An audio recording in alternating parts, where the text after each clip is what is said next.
Hello, Snugglebugs, and welcome to today's Whizbangs Workshop card review. Today we're going over the Death Knight cards, and I guess last time I said it in the middle, so I'll try to say it at the beginning. We do this more of a reaction. I know some of these cards were released or announced a while ago, so it's more of my thoughts without looking too much into them and sort of a fresh take, because I've tried to stay away from seeing what they were until the whole set was announced. So here we go. First up, we have a 1-mana spell, shadow spell, called Threads of Despair. Should probably not keep my hand in front of my microphone when I'm talking.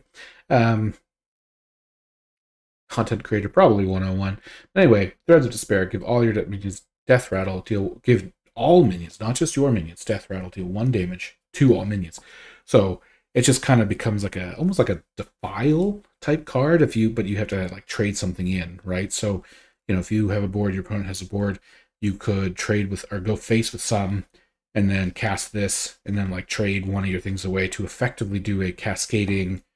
If yours dies, it deals 1 damage, but then if that kills something, it dies, it deals 1 damage, and kind of goes off. Or you could just set it up, right? You could almost set it up like, I'm going to give everything this death rattle, so my opponent feels like they don't want to play anything, because then as soon as one thing on the board dies, they all going to die. I mean, I think that's just pretty good. I think only one blood rune. I could see this being played in any kind of deck that has a fair amount of minions as well, just because you could give your dude charge, right, and trade in. So I think this will be played in a lot of Death Knight decks. Next up, we have a 2-mana spell called Silk Stitching. Choose a friendly minion, discover a spell that costs 4 or less, and then cast it.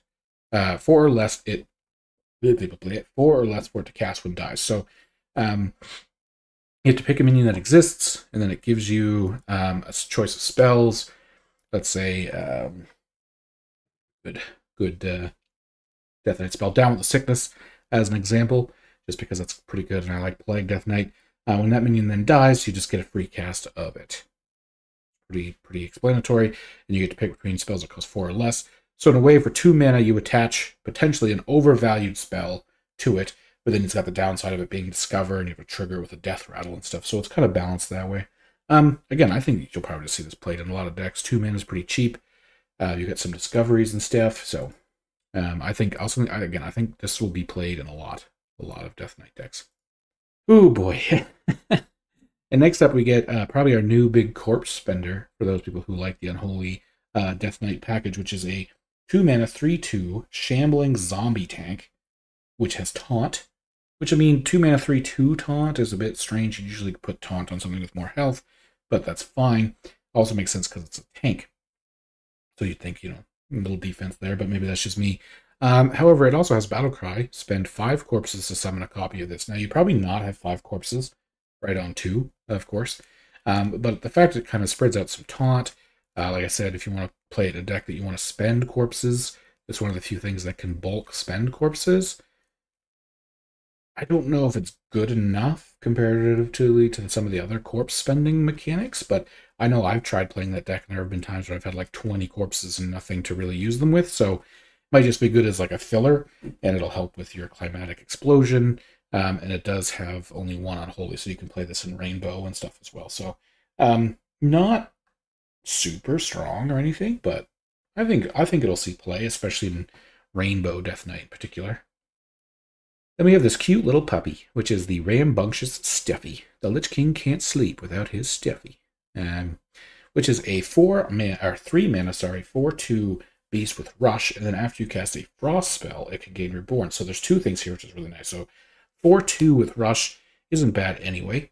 If you have an excess mana or the thing that refreshes crystals, you can give it reborn the turn it's played, hit 2 things, but probably the thing to keep in mind here is it's not like a one-time thing. After it gets reborn, I believe, you could cast another frost spell to give it reborn again, because it loses reborn. The way that typically works is when it resurrects, it loses the keyword, I'm pretty sure. So you should be able to refresh this, which means that you could attack something, give it reborn again, so your opponent can't really deal with it easily, attack, and then your turn you play a frost spell. So I just think this is a good card anyway, let alone the reborn aspect, to be perfectly honest with you. So I think it's going to see play in a bunch, and then anything that even plays a few frost spells will play it, and then of course Frost Death Knight will play both copies, to say the least. So good card. Then we have the Rainbow Seamstress. So they're going with like a sewing patchworky style gimmick, it seems like, for the Death Knight. This is a 3-mana 3/3 Rainbow Seamstress. Just said that, I'm pretty sure. I apologize. Battle cry. If your deck started with Blood, Frost, or Unholy card, you gain Lifesteal, Reborn, or Rush, respectively. So that would mean that if you played this in Rainbow, it would be a 3-mana 3/3 with Rush, Reborn, and Lifesteal. Now, the Reborn one, I'm assuming, would not have Lifesteal on it because it gains the keyword as a battle cry. So it really wouldn't have lifesteal on both sides, but even still, 3-mana 3/3, say Reborn, Rush is good. It also should lose the Rush keyword.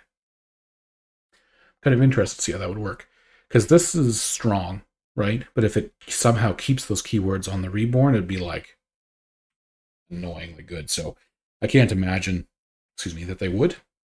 But either way, 3-mana 3/3 with any one of these three effects, not bad. You could probably play this in any deck with 1 or 2 runes. And then Rainbow Death Knight, I would say this is an auto-include in almost any build just because of how versatile it would be.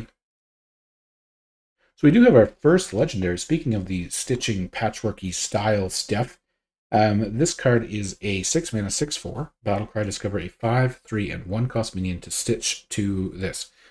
So the discovery options would come up.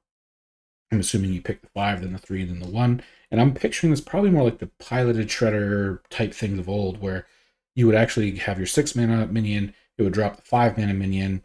I'm guessing, because it doesn't say summon all of them, the 5-mana minion would say Death Rattle summon the 3-mana, and then the 3-mana would say Death Rattle summon the 1-cost minion.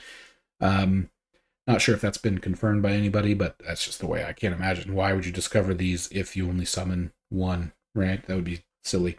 So I think this is really good value. It's really sticky, really hard for people to eliminate.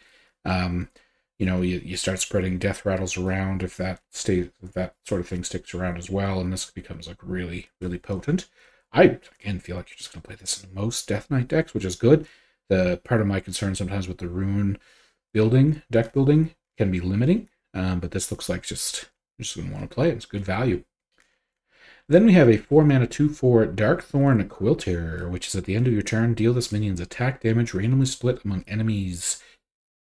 I don't currently see too many ways to buff this minion's attack. I'll admit to you, flat out, this doesn't look good to me. Just 4-mana 2/4, do 2 damage, not great. If I'm wrong, and there's either other cards in the back here, or things I'm forgetting about to buff. I know Unholy has some hand buff stuff, maybe, but I feel like it's just already strong enough that you don't need to build up to this. This is one of the weaker cards, in my opinion, from this set. Okay, next up we have the Miniaturize card, which is the, I'm a real toy, nice. It's a 5-mana Amateur Puppeteer, which is Miniaturize, Taunt, Death Rattle, give Undead in your hand. See, there is an Undead buff, admittedly, and then if the miniature version dies, I can see now how it's starting to cycle, but I still feel like that's almost too much build-up. I still think the Quillbore's not gonna be great. Again, we'll have to wait and see, I guess, if it's just a good package overall, and then you use it almost as like a last-ditch burst to your opponent. But this card, I would say, looks pretty good. The taunt and the fact that the little one's got taunt and things like that mean that, stats might be a bit weak even for that, but this one's really good. So that's why the Miniaturize can be a bit tricky, because 1-mana 1/1 with this effect, crazy strong. But 5-mana 2/6 with this effect, not that strong. So you're going to have to look at it like, would this be a good 3-mana, like 2/2 with the effect? And if that's the case, these split kind of make more sense, right? So I think that's pretty good. I can't see this played in every deck, of course, because you're going to want to make sure you have a bunch of undeads. But if your deck is built around purely undead minions and value and all that kind of stuff, then yeah, like Control Death Knight will definitely be playing this. Then we have the Death Knight, a Death Knight Spellstone, which I don't think we've seen a new Spellstone in a little while, but it is the Lesser Spinal Spellstone, which is given undead in your hand +1/+1.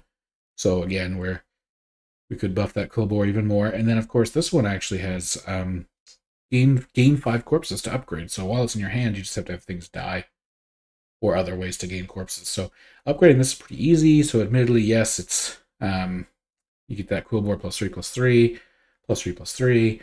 the other thing goes off that we were just looking at to buff it up a little bit more, like +2/+2 or another +3/+3, all of a sudden, yeah, okay, the Quilter at 10 attack is good.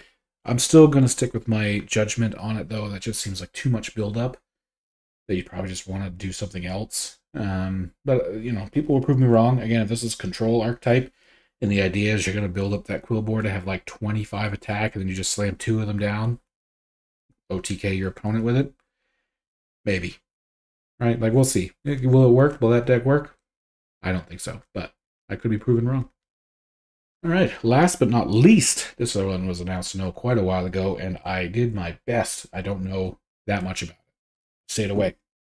It is a new hero card for Death Knight, which is the Headless Horseman, which is fantastic for them, by the way. Battle Cry, destroy an enemy minion with the most attack. So it's kind of, I think there was the old Priest hero was like that, but I think it was 2 minions, not just 1. That's okay, but then you shuffle his head into the deck. So first of all, what is the new hero power?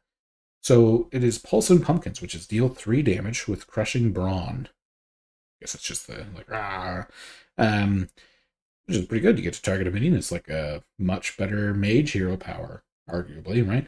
And then you get to discover an undead to serve as your pawn. Oh, wow. Jesus. Okay. We should probably look at the head first because I'm starting to get a little... there's him with his head. Okay.